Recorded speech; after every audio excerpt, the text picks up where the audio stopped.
et qui, pour beaucoup de personnes, y compris pour moi pendant un temps, oui, j'ai été victime de vaginisme.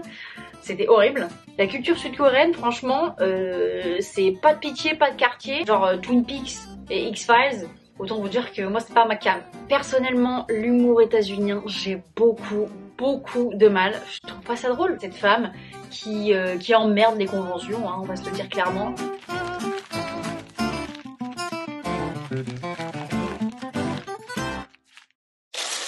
Hi! J'aime trop les vidéos favoris. Bienvenue dans cette nouvelle vidéo dans laquelle je vais vous parler de choses complètement aléatoires qui au quotidien me procurent de la joie. Mais avant toute chose, on va commencer par le sponsor de cette vidéo, Evenko. Bon, on est d'accord qu'on les présente plus, ça fait maintes et maintes fois que je travaille avec eux. On parle de culottes menstruelles réutilisables. La saison des mariages a réouvert, c'est-à-dire que ça y est, les journées de 10, 11, 12 heures pour moi ont recommencé. Et comment vous dire, quand j'ai mes règles et que je suis sur le terrain en tant que photographe, la dernière chose dont j'ai envie de me soucier, c'est est-ce que j'ai une fuite, est-ce que je dois me changer, est-ce qu'on voit la trace de mon protège slip. Rien de tout ça ne m'inquiète puisque avec Evenko vous êtes assuré d'une protection pendant 12 heures d'affilée. Ce qui est génial parce que quand t'es photographe de mariage, t'as à peine le temps de t'asseoir pour boire une gorgée, encore moins le temps de faire 50 000 allers-retours aux toilettes. Donc autant vous dire que samedi dernier j'étais bien contente de porter une culotte de règles et de pas avoir affaire aux serviettes ou aux tampons là jetables qui en plus de ne pas du tout être pratique avec les fuites et tout ça, personnellement me causaient des irritations. Bah oui, parce que quand tu mélanges tes règles plus ta petite peau toute fragile plus une matière pas du tout naturelle à moitié mélangée avec du plastique, des produits chimiques et tout, bah ça te fait des rougeurs, ça te fait des irritations et c'est pas fun. Mon modèle préféré, c'est le tanga. Je sais pas, il y a quelque chose, il y a une vibe. La petite silhouette que ça me fait, j'aime beaucoup. Donc pour résumer, c'est génial, t'as pas de fuite. En plus de ça, c'est en coton bio, donc ça t'irrite pas. La sérénité n'a pas de prix. La sérénité n'a pas de prix, mais elle a un code promo. En ce moment, sur le site de Evenko, il y a des ventes privées, donc vous pouvez bénéficier jusqu'à moins 60% sur les articles. Et en plus de ça, avec mon code Margot, vous avez le droit à moins 30% supplémentaire. Le lien est en description. Merci à Evenko d'avoir sponsorisé cette vidéo. Allez, on continue avec les favoris, parce que ça, du coup, bah, c'était le premier. Prenez de quoi vous sustenter, parce que là, je suis d'humeur, mais bavard. Ah, j'ai envie de bakouetser. Il n'y a jamais eu de vidéo favoris sans vous parler de livres, et j'en ai deux à vous présenter aujourd'hui. Si vous êtes un tant soit peu assidu sur mes vidéos, vous avez vu cette petite merveille passer. Divine Rivals, Divine Rivalité, par Rebecca Ross. On est toujours naze en résumé, donc je vais vous lire ça. Après plusieurs siècles de sommeil, les dieux sont à nouveau en guerre. Alors que son frère est parti au front et que sa mère sombre dans l'alcool, la jeune journaliste Iris Wino tente de maintenir sa vie à flot. Elle ne trouve de réconfort que dans les lettres écrites à son frère, porté disparu, qu'elle glisse sous sa garde-robe et qui disparaît mystérieusement. Lorsqu'elle reçoit des réponses anonymes, elle y répond, sans savoir que leur auteur n'est autre que son grand rival, Roman Kitt.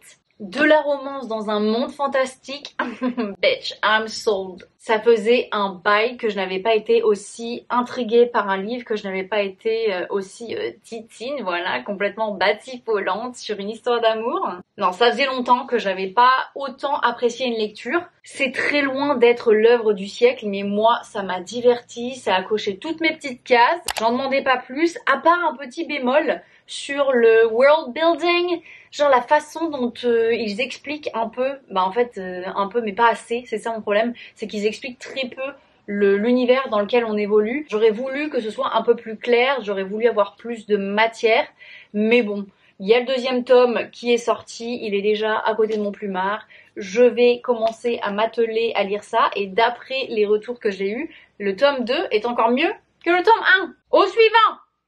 On passe à une BD impénétrable de Alix Garin. J'avais déjà lu N'oublie pas, n'oublie jamais de Alix Garin aussi. J'avais d'ailleurs beaucoup apprécié cette BD et là quand j'ai vu Juliette Jam, Rouliette pour les intimes, parler de cette œuvre d'art, parce que vraiment elle en parlait avec une telle poigne dans l'une de ses vidéos, en expliquant à quel point elle avait été bouleversée par l'histoire, parce que oui, Je commence déjà à donner mon avis, mais laissez-moi vous dire de quoi ça parle. Enfin, le titre est extrêmement descriptif. Dans un récit profondément intime et émouvant, Alix Garin nous raconte son voyage libérateur à travers les méandres des troubles de la sexualité.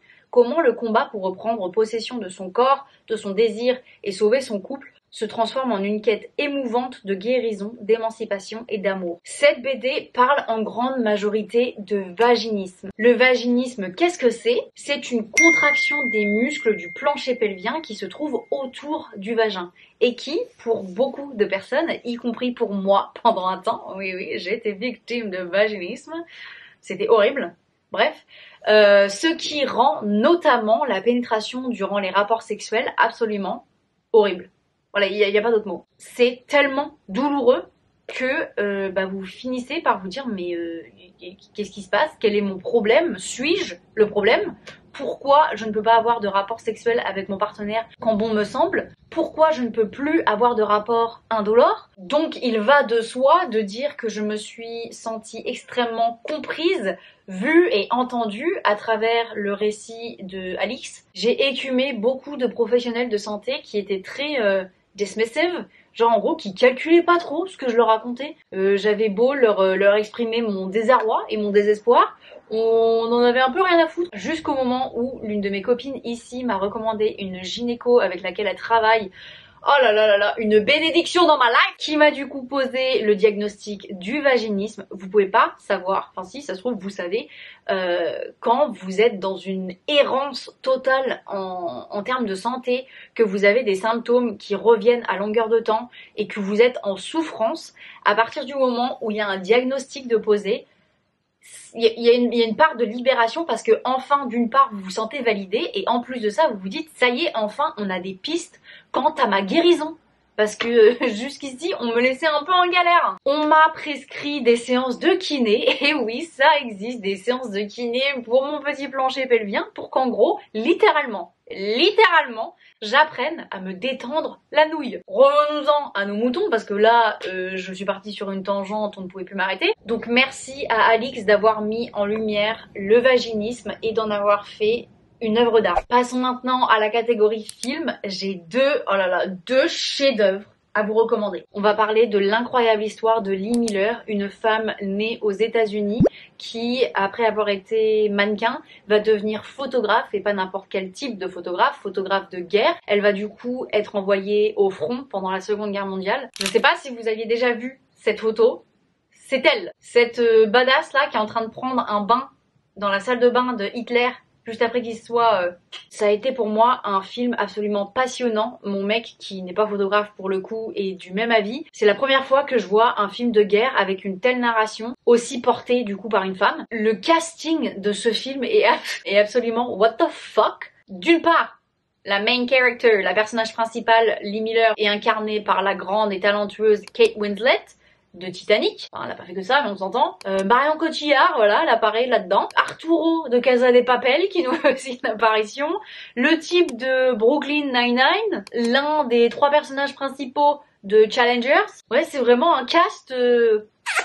J'ai kiffé. J'ai trouvé que le film a été un très bel hommage à cette femme qui emmerde les conventions, hein, on va se le dire clairement, et qui de son vivant, je trouve, n'a pas été assez reconnue pour ce qu'elle a fait, quoi. Donc si vous avez l'occasion, regardez-moi ça. Le deuxième film, je l'ai regardé le même jour avec mon mec, c'était un dimanche, on s'est fait un petit marathon, il flottait des cordes.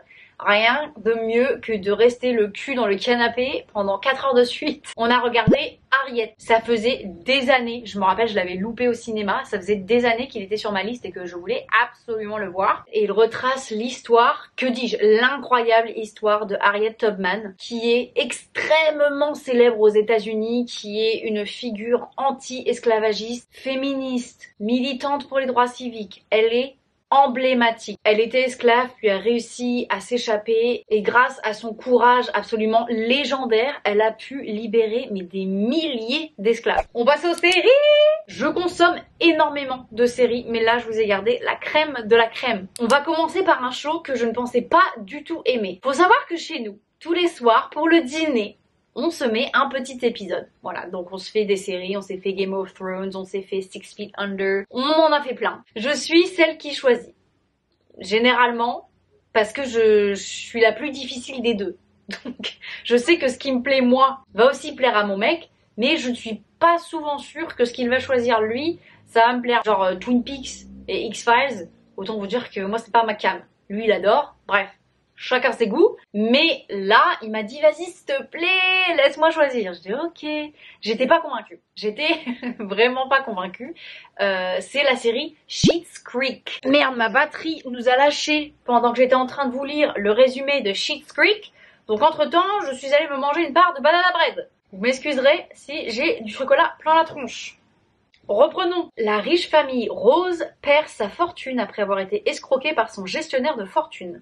Ils sont obligés de reconstruire leur vie avec le seul atout qu'il leur reste. Une petite ville appelée Schitt's Creek, qu'ils avaient achetée à leur fils comme cadeau d'anniversaire en blague. Les Roses déménagent à Schitt's Creek et logent dans 2 chambres voisines d'un motel délabré. Au fur et à mesure que la famille s'adapte à sa nouvelle vie, leurs attitudes aisées se heurtent aux habitants très simples de Schitt's Creek. C'est hilarant. On se tape des barres tout le long et je suis très difficile. Très difficile. Personnellement, l'humour états-unien, j'ai beaucoup de mal. Je trouve pas ça drôle. Tout ce qui est Parks and Rec, Curb the Enthusiasm, c'est quoi l'autre là? The Office. Ça ne me fait pas rire. Je sais pas pourquoi. Je suis pas du tout sensible à ce genre d'humour. Je trouve ça bêta. Et no offense, hein, si ça vous fait rire, franchement, qui suis-je pour dire que ce n'est pas drôle? Donc comme mon mec m'a vendu ça comme une série humoristique et tout ça, je me suis dit, oh là là, ça va faire un tollé. Non, c'est hilarant. On passe maintenant à une série sud-coréenne, Bloodhound. Je crois que le titre français, il n'a rien à voir. Comment ça s'appelle? Oui, je confirme, la traque dans le sang. Déjà, premièrement, la beauté du personnage principal. S'il vous plaît. Monsieur Plankton, là, déjà que je l'ai surkiffé dans Monsieur Plankton. D'ailleurs, je l'ai pas mentionné dans ses favoris parce que ça fait un bail que j'ai regardé cette série. Mais si vous voulez une petite série bien sympathique à regarder, Monsieur Plankton. Avec cet acteur. Et au-delà d'avoir un physique absolument extraordinaire, c'est un très bon acteur. En résumé, 2 jeunes boxeurs font équipe avec un prêteur bienveillant pour faire tomber un usurier sans pitié qui s'attaque aux plus fauchés et désespérés. C'est de la castagne. Il y a beaucoup de violence, alors moi je suis adepte dès qu'il y a des scènes un peu trop, oulala, un peu trop bloody à mon goût, je skip. Voilà, 10 secondes, 20 secondes, 1 minute s'il le faut, mais quand c'est trop violent, quand c'est trop, c'est trop. Voilà. Mais au-delà de ça, les prouesses d'acting quand il en vient de la boxe, franchement, mais c'est 2 monstres. Ils sont archi talentueux. J'ai beaucoup aimé l'intrigue aussi. Je pense que la série aurait pu s'arrêter à la première saison, sauf que ils ont prolongé pour une 2e saison qui, à mon avis, va pas tarder à arriver. Bon, par contre, il y a un peu de drama autour d'une personnage principal / secondaire, Kim Sae-ron, qui est malheureusement décédé, qui a mis fin à ses jours en début d'année 2025, je crois. Si vous suivez un peu ce qui se passe dans le monde pop culture sud-coréen, vous savez de quoi je parle. Mais quoi qu'il en soit, son personnage, du coup, a été évincé quasiment de la série, alors qu'elle a un rôle extrêmement important. J'ai trouvé ça un peu naze. Enfin, pas un peu, j'ai trouvé ça complètement naze de la part des producteurs. Je suis aussi un peu déçue que le cast n'en ait jamais parlé. Genre, ils ont même pas parlé du fait que donc Kim Sae-ron, qui du coup a mis fin à ses jours, elle a mis fin à ses jours après avoir été cancel parce qu'elle a fait un accident de voiture. La culture sud-coréenne, franchement, c'est pas de pitié, pas de quartier. Vous allez vous faire cancel pour tout et n'importe quoi. Bref, je vais pas épiloguer sur ça parce que c'est pas le sujet de cette vidéo, mais ça m'a posé un peu de problème. Passons à une autre série que j'ai poncée en 2 temps 3 mouvements. Elle s'est finie il y a quoi, 2 semaines je crois. Non, 1 semaine et demie parce qu'on était encore à Porto Rico. Si je devais recommander qu'une seule, écoutez-moi bien. Si je devais recommander une seule et unique série à n'importe qui, ce serait cette série-là. Je n'ai jamais vu une telle œuvre d'art. When Life Gives You Tangerines. Quand la vie vous donne des mandarines. Alors, de quoi ça parle? Un drame qui raconte les aventures de la rebelle Eson et de l'inflexible Gwan-sik, tous 2 nés sur l'île de Jeju dans les années 1950. Littéralement, la série, c'est 65 ans de vie. C'est des tranches de vie, que ce soit des parents, du coup, Eson et Gwan-sik, que ce soit de sa mère à Eson, que ce soit de leurs enfants aussi. On va les suivre tout le long de leur vie. Donc on va passer par tous les stades. Les jeunes adultes qui découvrent la vie, qui découvrent la dure réalité du travail, la parentalité, le deuil, mais aussi la discrimination de classe. Je n'ai rien vu d'aussi beau, d'aussi bouleversant. Cette série vous prend aux tripes. Vous allez chouiner, non, vous allez pleurer des torrents au point où vous allez vous étouffer avec votre morve. Ça va vous retourner. Je ne pensais pas que de voir un geste aussi innocent qu'une mère qui échange son assiette avec sa fille pouvait me détruire sur place. Ah oui, hein, j'ai été une flaque pendant toute la série. Ouais. Ah puis j'ai regardé ça dans l'avion en plus, alors oh là là là là là, j'étais là en mode... Les gens ils ont dû dire mais Guigui, ça va elle ou quoi? J'admire le jeu de l'actrice principale qui, en plus de jouer le rôle de Esun, la personnage principal, durant toute sa vie, donc on la voit ado, etc. C'est la même actrice. Elle va également jouer le rôle de sa fille. Elle nous a fait une performance complètement époustouflante. Parlons Guapsic.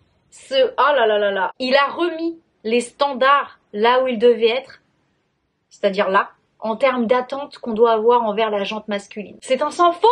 Et c'est la première fois que je vais dire ça d'une série ou de n'importe quel média d'ailleurs. Je suis intimement convaincue que cette série a fait de moi une meilleure personne. Et ça, c'est grâce à la sensibilité, à la douceur aussi de la narration. La série remet également au centre de tout la place de la femme, la place de la mère en société, le poids qu'elle a sur ses épaules. Donc voilà quoi, captivant, immersif. Et en plus de ça, la cerise sur le cake, c'est que la cinématographie est absolument époustouflante. C'est tout pour moi. Non, c'est pas tout pour moi parce que je voulais parler d'un sujet qui me fascine en ce moment. Petite parenthèse sur la vidéo favori parce que c'est un sujet de société que je voulais aborder. La mutation de l'industrie du divertissement à l'échelle mondiale. Laissez-moi développer. Ma génération a grandi dans un monde où la norme culturelle, c'était les États-Unis. J'ai grandi avec Gossip Girl, Hannah Montana, Beverly Hills 90-210 nouvelle génération. C'était le rêve américain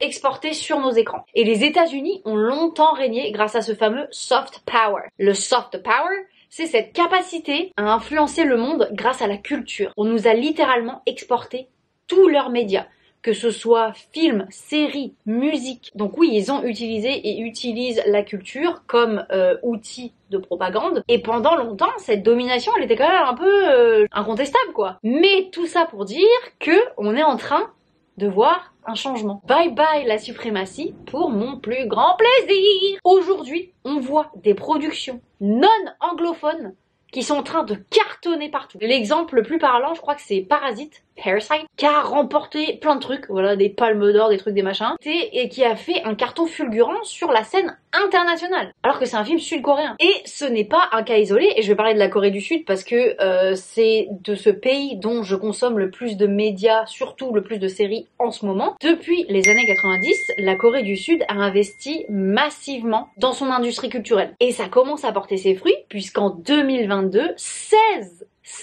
séries sud-coréennes faisaient partie du top 100 des séries Netflix. J'ai même pas besoin de mentionner Squid Game et du carton international que ça a été. Netflix est en train de voir ça et se dit il y a de l'oseille aussi à se faire de l'autre côté. Et quand on voit la situation géopolitique dans laquelle les États-Unis sont en train de se fourrer en ce moment, mollo mollo les gars, parce que je crois que vous avez trop pris la confiance. Bref, c'est vraiment une petite aparté que je voulais faire. Et je voulais d'ailleurs vous demander si vous consommez des médias uniquement français ou si vous avez une grande partie de médias qui sont américains ou si vous avez littéralement un melting pot sur vos écrans. Je suis hyper intéressée parce que j'ai envie d'élargir mes horizons, comme toujours. Et j'ai envie d'avoir des recommandations de séries. J'ai beaucoup entendu parler des séries turques. J'ai entendu parler aussi de séries japonaises.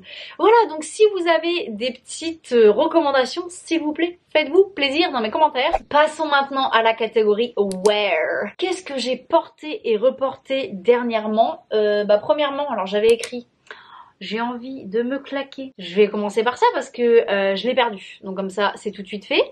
Ma bague Rat Betty. La grosse bague chunky là, en argent, qui disait Lucky, en forme d'étoile, que mon gentil mari m'avait offert pour Noël. C'était d'ailleurs mon seul cadeau parce qu'elle coûtait un rein. Je l'ai perdu. Et je ne perds jamais rien. Alors c'est d'autant plus frustrant. Et en plus, je me suis aperçue quand elle a disparu, mais je me suis même pas inquiétée. Je me suis dit, mais meuf, tu retrouves toujours tout. Donc là, tu la vois pas 5 minutes, mais elle va réapparaître. Ne t'inquiète même pas. Commence même pas à te questionner. Enlève ça de ton crâne, là. 1 mois et demi plus tard, je sais toujours pas où elle est. Je crois que je l'ai vraiment perdue. À force de faire des allers-retours pour les déplacements professionnels et tout ça, je l'aimais trop, et pour la symbolique et pour le prix, je l'ai adoré le temps que je l'ai eu, c'est-à-dire 1 mois et demi. Des chaussures que je porte à l'usure, mes Converse bleues électriques, bien évidemment des Chuck 70.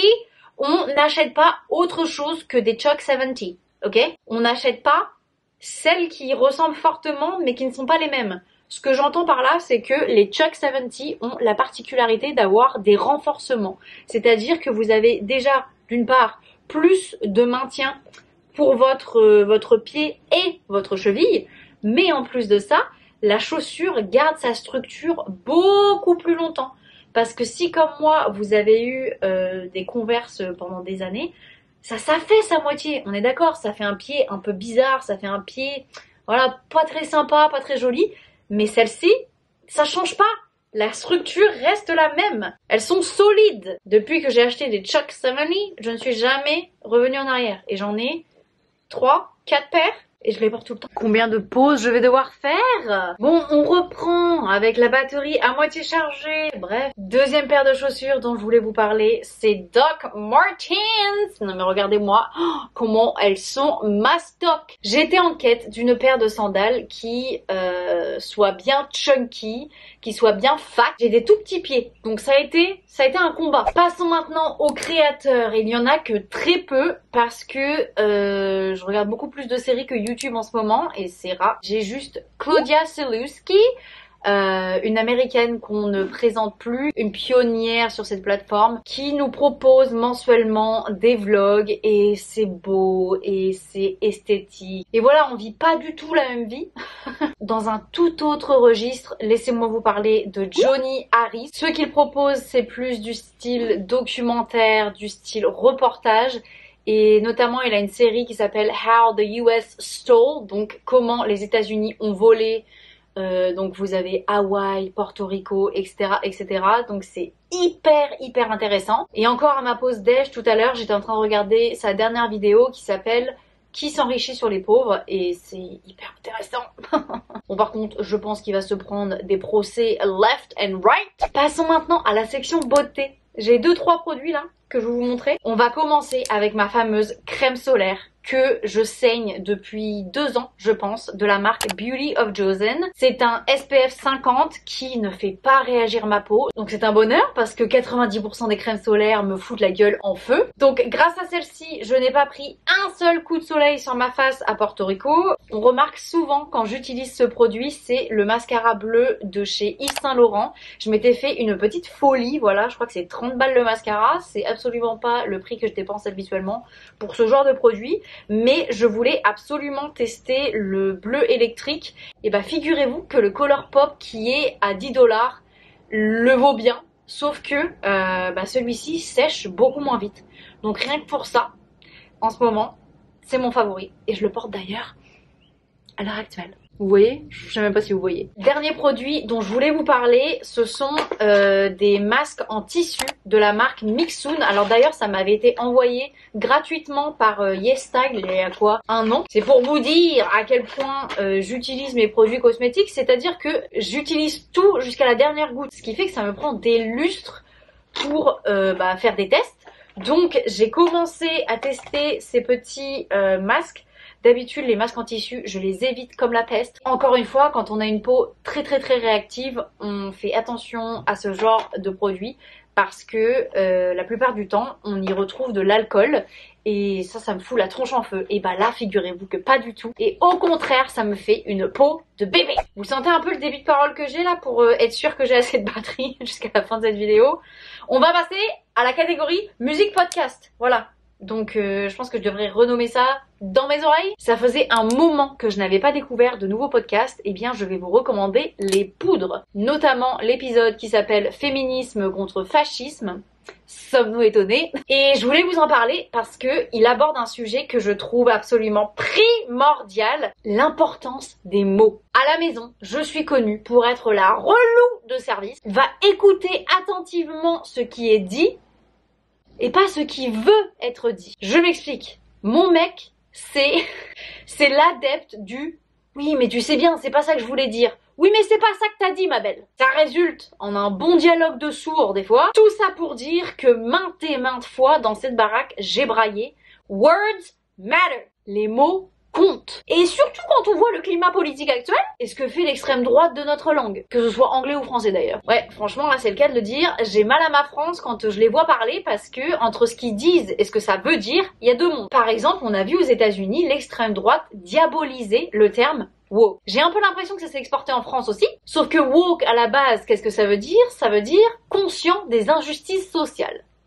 Qu'est-ce qu'il y a de mal là-dedans? Et ils ont tellement usé et abusé de ce terme dans des contextes négatifs que maintenant c'est utilisé de façon péjorative. C'est-à-dire que des droitards aux États-Unis, ils vont vous dire ah, espèce de woke. Ce n'est pas une insulte. Une autre technique utilisée en lien avec l'importance des mots, c'est l'inversion accusatoire. Un terme un peu barbare qui s'illustre quand des antifascistes vont être appelés fascistes.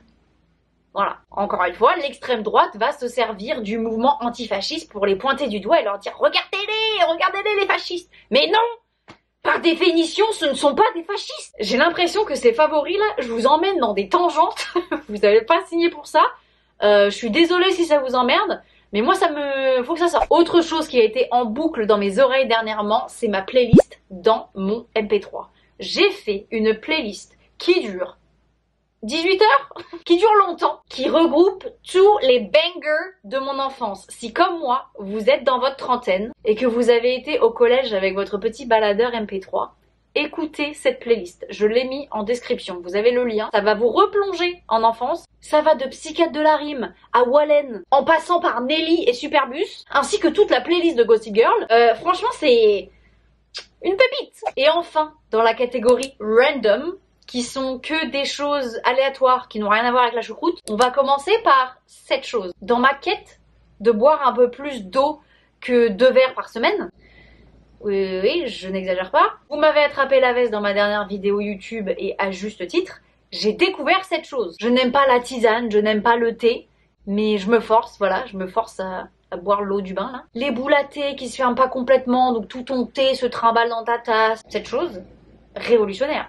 Le design est d'une simplicité et c'est là toute sa force, puisque cette chose est absolument incassable. Vous mettez votre petit thé là-dedans, vous posez ça sur votre tasse, vous remplissez d'eau, vous refermez la chose et bam, voilà, votre petit thé est prêt. C'est facile en plus à nettoyer. C'est mon mec qui a découvert ça et moi du coup je l'ai trouvé dans notre tiroir. Mais merci Mathieu. Je crois qu'on ne peut pas faire plus aléatoire que cette chose suivante. Les sudoku. C'est ma copine Liséa qui m'a mis sur le dossier. Enfin, elle a fait des mots... comment on appelle ça quand tu dois retrouver des mots dans une grille, là? Je sais plus, bref. Rien ne m'arrête. Je me fais ça le matin en buvant mon petit matcha. Je me fais ça le soir en regardant ma petite série. C'est absolument addictif. Et comme ça évite que je scrolle. S'il vous plaît, achetez des sudoku. Ça va faire du bien à votre cerveau. Et pour finir dans la catégorie random, j'ai ajouté mon petit mari. Mon mec c'est le sang de la veine, donc bien évidemment c'est mon favori toute l'année, mais là j'ai voulu le mentionner parce que avec tout ce qui se passe en ce moment, métaphoriquement, ce mec c'est mon phare dans la tempête. Je suis tellement reconnaissante d'avoir un partenaire comme lui qui soit énervé par les mêmes choses qui m'énervent, qui remette les gens à leur place quand il y a des immondices qui sont dites. J'espère du plus profond de mon cœur que vous êtes entouré de personnes aussi extraordinaires que ce petit mec. Et voilà, je crois que c'est comme ça que je vais finir cette vidéo qui a duré 107 ans. Ça fait 2h30 que je filme. Entre les 46 fois où ma batterie m'a lâché et ma petite fringale là où j'ai dû aller manger un banana bread. Quels sont vos favoris du mois? Je veux tout savoir, que ce soit film, série, cosmétiques, des fringues, random aussi comme votre mec. Je vous lis avec plaisir. Encore une fois, merci de tout l'engagement, de tous les likes, de toutes les vues, de tout. Je vous dis à la semaine prochaine, à mercredi prochain. Allez, des kisses et prenez soin de vous. Buvez de l'eau.